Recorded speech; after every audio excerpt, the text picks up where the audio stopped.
ചേതനാരൂപേണ സർവ്വലോകങ്ങളും വ്യാപിച്ചു വാഴുന്നൊരമ്മ. ആ അമ്മയുടെ ചൈതന്യം നിറഞ്ഞു നിൽക്കുന്ന ചരിത്രപ്രസിദ്ധമായ തലക്കോട് താലിപ്പാറ ശ്രീ കരിക്കലക്കാവ് ഭഗവതി ക്ഷേത്രത്തിലെ കുംഭഭരണി മഹോത്സവം 2025 മാർച്ച് 3, 4, കുംഭം 19, 20 തീയതികളിൽ തിങ്കളാഴ്ചയും ചൊവ്വാഴ്ചയുമായി ഏറ്റവും ഗംഭീരമായി നടത്തുവാൻ തീരുമാനിച്ചിരിക്കുന്ന വിവരം മുഴുവൻ ഭക്തജനങ്ങളെയും അമ്മയുടെ നാമത്തിൽ അറിയിക്കുകയാണ്.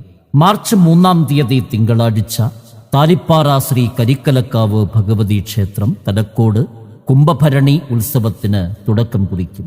കുംഭഭരണി മഹോത്സവം ഈ നാടിൻ്റെ ചൈതന്യമാണ്. പള്ളിയുണർത്തലും നിർമാല്യ ദർശനവും അഭിഷേകവും ഗണപതി ഹോമവും പ്രഭാത പൂജയും സർവൈശ്വര്യ പൂജയും അഥവാ വിളക്ക് പൂജയും ഉച്ചപൂജയും പ്രസാദവൂട്ടും ദീപാരാധനയും കലാസന്ധ്യയും നൃത്തനൃത്യങ്ങളും കൈകൊട്ടിക്കളിയും അത്താഴവൂട്ടും. മാർച്ച് 3 തീയതി തലക്കോട് താലിപ്പാറ ശ്രീ കരിക്കലക്കാവ് ഭഗവതി ക്ഷേത്രത്തിലെ 1-ാം ഉത്സവ ദിനത്തിൽ 2-ാം ഉത്സവ ദിനം മാർച്ച് 4 തീയതി ചൊവ്വാഴ്ച. അന്ന് ക്ഷേത്രാനുഷ്ഠാന ചടങ്ങുകൾക്ക് പുറമെ രാവിലെ 9 മണിക്കാണ് താലിപ്പാറ അമ്മയ്ക്ക് പൊങ്കാല സമർപ്പണം. പൊങ്കാലയിടുന്നതിനുള്ള പൂജാദ്രവ്യങ്ങൾ ക്ഷേത്രത്തിൽ ലഭ്യമാണ്. പൊങ്കാല സമർപ്പണം എന്നത് തന്നെ ഏറ്റവും പുണ്യമുള്ള കാര്യമാണ്. തലക്കോട് താലിപ്പാറ ശ്രീ കരിക്കലക്കാവ് ഭഗവതിയുടെ തിരുമുന്നിൽ താലിപ്പാറ അമ്മയ്ക്ക് പൊങ്കാല സമർപ്പണമർപ്പിക്കുമ്പോൾ അതേറെ പുണ്യമുള്ള ചടങ്ങാണ്. ബാഹ്യശുദ്ധിയോടെ ആന്തരിക ശുദ്ധിയോടെ ഗണപതി പ്രീതി വരുത്തി ദേവീനാമങ്ങൾ ജപിച്ച് അമ്മതൻ പ്രീതിക്കായി കാർത്യായനീ മഹാമായേ ഭവാനി ഭുവനേശ്വരി സംസാരസാഗരെ കാക്കുന്നൊരമ്മയെന്ന് ചൊല്ലി പുത്തൻ കലങ്ങളിൽ ദ്രവ്യങ്ങൾ സമർപ്പിക്കുന്ന പൊങ്കാല സമർപ്പണം. താലിപ്പാറ ശ്രീ കരിക്കലക്കാവ് ഭഗവതി ക്ഷേത്രം തലക്കോട് കുംഭഭരണി മഹോത്സവം മാർച്ച് 3, 4 തിങ്കൾ ചൊവ്വ ദിവസങ്ങളിൽ നടക്കുമ്പോൾ 2-ാം ഉത്സവ ദിനമായ 4-ാം തീയതി ചൊവ്വാഴ്ച 9 മണിക്കാണ് താലിപ്പാറ അമ്മയ്ക്ക് പൊങ്കാല സമർപ്പണം. പൊങ്കാലയിടുന്നതിനുള്ള പൂജാദ്രവ്യങ്ങൾ ക്ഷേത്രത്തിൽ നിന്നും ലഭ്യമാണ്. തുടർന്ന് അന്ന് ഉച്ചപൂജയും ഭരണിയൂട്ടും. 2 മണിയോടുകൂടി വെള്ളാപ്പാറ ഭണ്ഡാര സന്നിധിയിൽ വിശേഷാൽ പൂജയും പറയെടുപ്പും.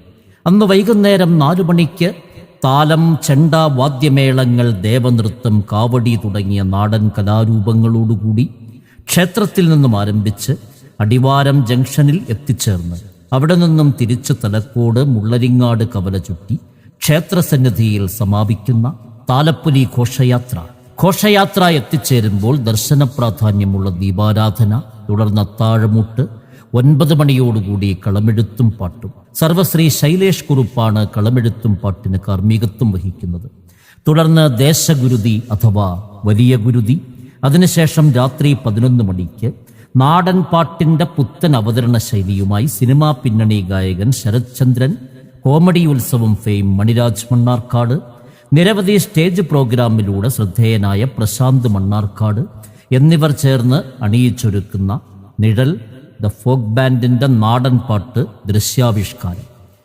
തലക്കോട് താലിപ്പാറ ശ്രീ കരിക്കലക്കാവ് ഭഗവതി ക്ഷേത്രത്തിലെ കുംഭഭരണി മഹോത്സവം മാർച്ച് 3, 4 തീയതികളിൽ തിങ്കൾ ചൊവ്വ ദിവസങ്ങളിൽ ശ്രേഷ്ഠ ഗംഭീരമായി നടത്തുമ്പോൾ മാർച്ച് 4 തീയതി വൈകുന്നേരം 4 മണിക്ക് പകൽപൂരവും താലപ്പൊലി ഘോഷയാത്രയും, അന്ന് രാത്രി 9 മണിക്ക് കളമെഴുത്തും പാട്ടും, തുടർന്ന് ദേശഗുരുതിയും.